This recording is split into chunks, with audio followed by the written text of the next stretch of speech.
This is the Mahabharata podcast, episode 5, Shantanu and Sons.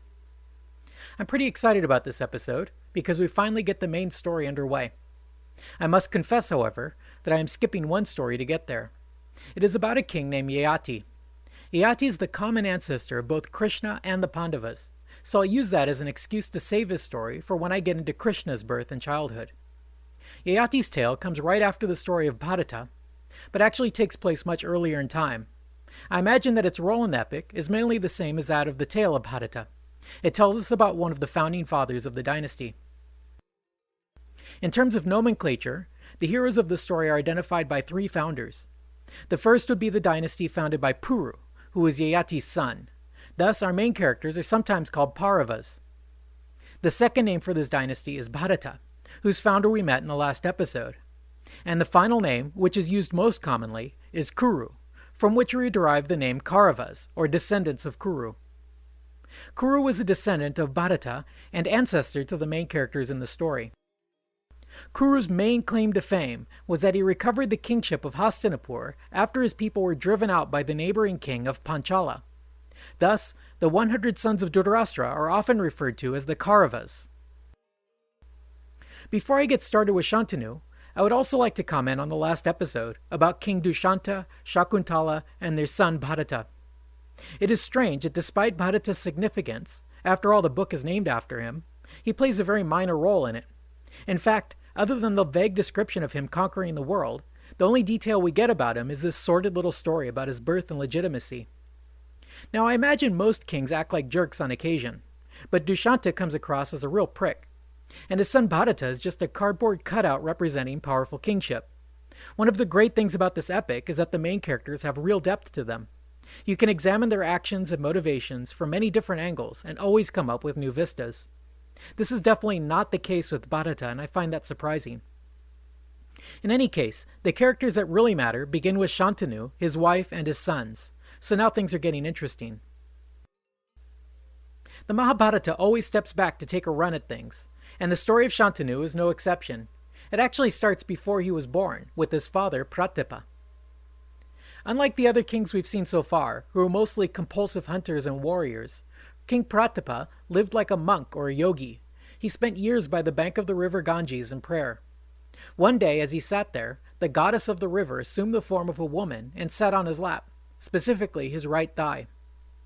The chaste king simply asked what she wanted. She replied that she desperately wanted to make love to him right then and there.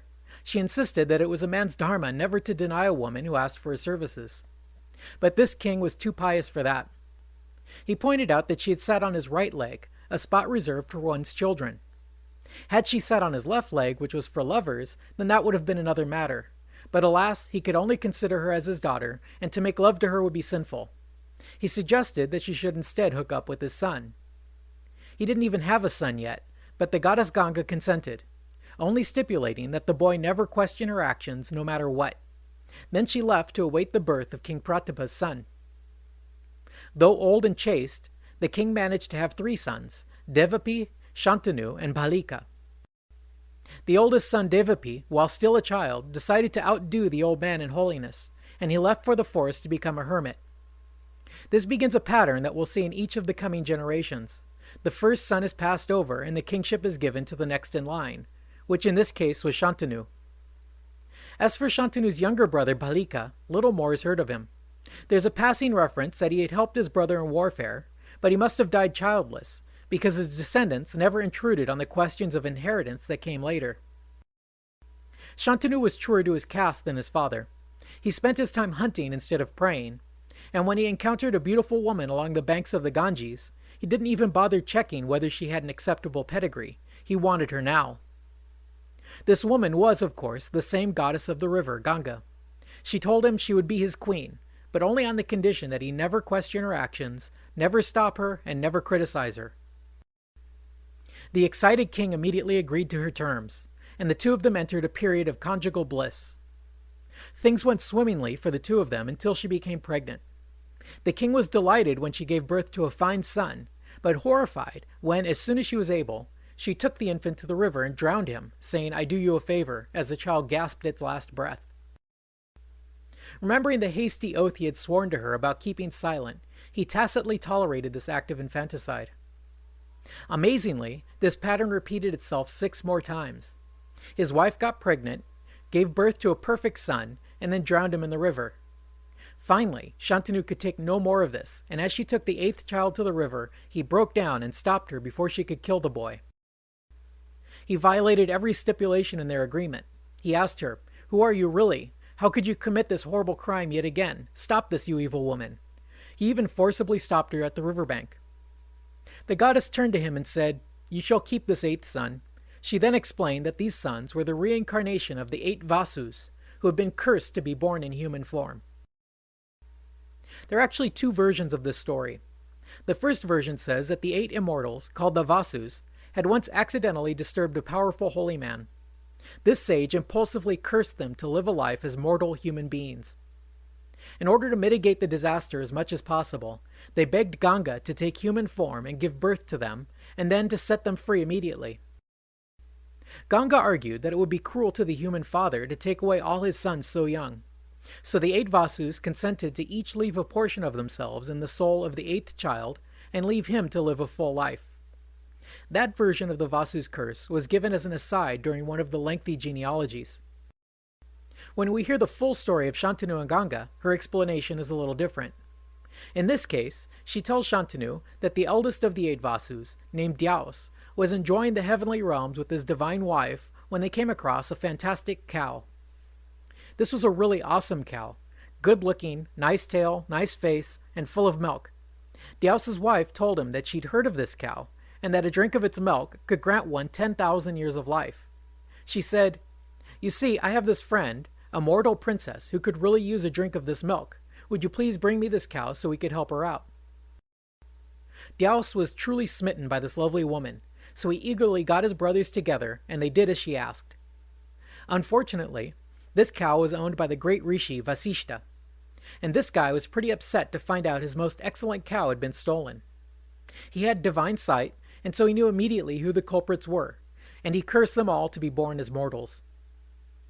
The Vasus soon learned that they were in a lot of trouble, so they went to Vasishta to see if he might soften the blow.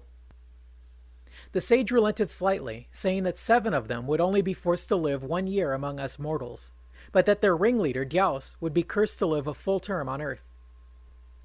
Vasishta predicted, "Dyaus shall live a long time in the world of men by his own will, but he shall bear no offspring. He shall become a law-abiding mortal, expert in all weapons, and devoted to his father, but he shall forsake the pleasure of women." The boy's name was Devavrata, but he is more famously known as Bhisma. As soon as she finished explaining her actions, Ganga disappeared, taking Bhisma with her, leaving Shantanu by the riverbank, astonished and aggrieved. An interesting aside here is that the god Dyaus is the Sanskrit version of the name Zeus. You can see that by this time in the Hindu pantheon, Zeus has really gotten a demotion. He used to be known as Indra's father, and his consort was Prithvi, who was the Earth Mother, and the 2 of them founded all of creation. But in this book, his wife is just a flighty nymph who's not even named. And as for Dyaus, he is sunk so low that some obscure rishi is able to curse him to life as a mortal. Of course, it's never safe to mess with Hindu sages. So the goddess Ganga and her son Bhisma both departed for the higher realms and left Shantanu to return to his regular pursuits, which was mostly hunting. This he did for many years, until one day, while hunting along the banks of the river, he saw the water level rapidly dropping. He looked further upstream and saw the river was blocked by a flurry of arrows. The archer was a divine-looking boy, who shot the arrows so quickly that he was somehow able to dam up the river and literally stop the flow. After a moment, Shantanu recognized the boy as his own. As soon as this thought occurred to him, the boy disappeared. Shantanu called out to Ganga, and she appeared before him with the boy. This is one of my favorite scenes in the Indian television series about the Mahabharata. The special effects are fantastically primitive. Made entirely out of modeling clay, the river is obviously no larger than a few gallons of water. If you're interested, you can watch this series with English subtitles on YouTube, but at 90 episodes, it is quite an endeavor to stick it out to the end. Now, I'm not quite sure the symbolic meaning of this incident. Why is the boy firing arrows into a manifestation of his own mother? Maybe it was only meant to be seen as a great feat of arms and nothing more, but it still strikes me as strangely symbolic of something, but I'm not sure what. Having been called out by Shantanu, Ganga delivered up the boy Bhisma. She told Shantanu that Bhisma had been fully trained in the Vedas, in government, and in warfare. He was a perfect Kshatriya prince. Shantanu brought the boy home with him, and of course everyone was delighted with this flawless heir to the throne of Hastinapur. What could possibly go wrong? It appears that young Bhisma just stepped right in and took over the reins of government for his father, who wasn't really interested in that kind of stuff anyway. All Shantanu really wanted was to get back to hunting as soon as possible. So, while Bhisma was slaving away at the reins of government, his father, the king, was out in the forest again. Sometime later, while out on the chase, he came across an indescribably sweet fragrance. He wandered around seeking the source of that aroma, and it drew him to the banks of the Yamuna River. There he met a girl who belonged to a local tribe of fishermen. She was as beautiful as a goddess, and her name was Satyavati. The same Satyavati we met in episode 3, who used to smell like fish. Shantanu was smitten by this girl, and so he approached her father, the king of the fishermen, and asked him for her hand in marriage. The wily old fisherman, clearly of a lower class, objected, saying that while he would be delighted to have his daughter marry such a fine king as himself, he must insist that she not only be queen, but that she should also be the mother of the crown prince. The old peasant bargained hard, pointing out that this marriage would be impossible, seeing as how Shantanu already had such a fine son already in line for the throne. Thus, dejected, Shantanu returned to Hastinapur and moped around. Bhisma did not fail to notice that his father was lost in his sorrows, and asked him what the matter was. He said, "We have peace with all our neighbors, abundant harvests, and happy subjects at home, so what could be the problem?" The old man dressed up his desires the best he could, explaining that while everything was fine, having only one son was just not good enough. He owed it to his nation to have some backup in case something should happen to Bhisma. He cited wise men and the Vedas, saying having just one son was as bad as having no sons at all.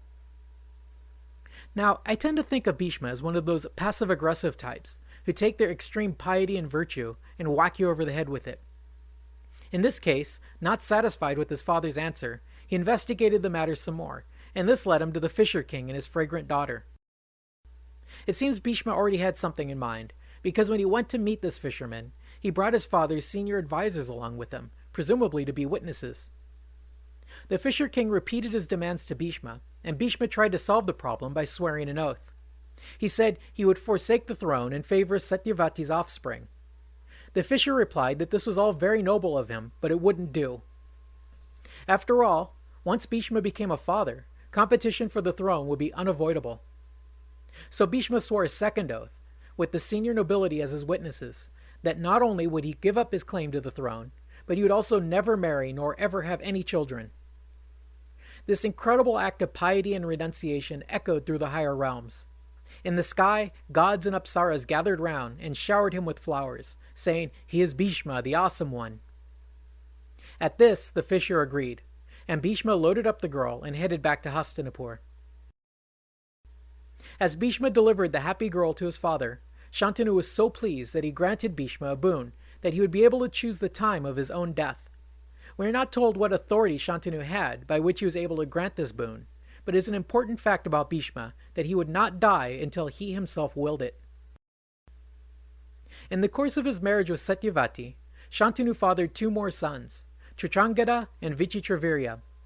While both boys were still children, Shantanu died, leaving Bhisma as regent and Satyavati as queen mother. In the next episode, we'll see how Bhisma and Satyavati deal with the crisis of fertility in the Bharata Dynasty. It will become increasingly clear that Bhisma's extravagant act of filial piety will result in an unmitigated disaster for the Kuru dynasty. In fact, after we have reviewed the entire tale, you will look back and see that this one act, that seemed to be done purely out of selflessness and love, was precisely the decision that resulted in all the tragic destruction that would eventually follow. We shall see that it was a son's love for his father, and then a father's love for his son, that led directly to the brutal civil war and eventual decimation of the Kshatriya caste. Thanks for listening.